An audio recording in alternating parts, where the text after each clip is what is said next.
Recent data released has shown that the coronavirus pandemic and lockdowns imposed by governments around the world have pushed the global economy into the sharpest downturn since the Great Depression.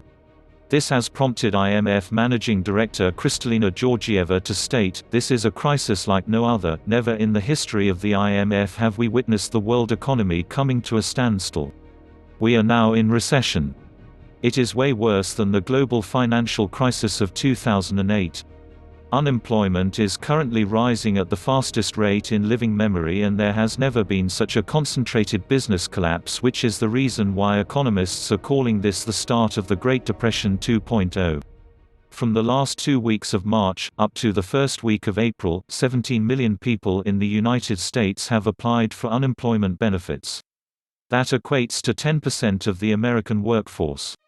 The United Kingdom has also seen 1.3 million people apply for universal credit since the country's lockdown began, nearly 3 weeks ago.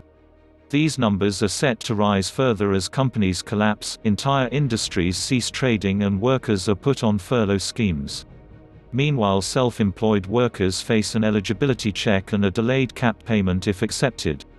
Even mainstream Wall Street firms like JP Morgan, Goldman Sachs and Morgan Stanley expect a severe recession, with the stock market predicted to drop as much as 50% because of the coronavirus crisis.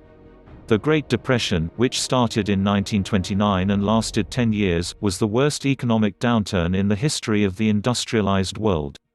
It began after the stock market crash in October 1929, which sent Wall Street into a panic and wiped out millions of investors. The impact of this reverberated around the world. Over the next few years, consumer and investment spending dropped, which caused companies to lay off workers by the thousands.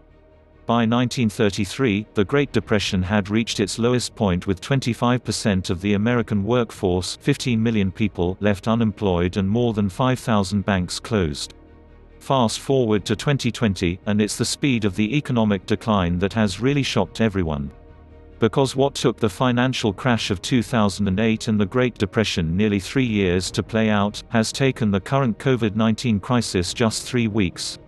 And with more than 2 billion people still in lockdown and the death toll soon to reach 100,000 globally, it remains to be seen what the final impact this pandemic has on our future way of living. But like with all great crashes and global economic slumps, the world will rebuild and move on again.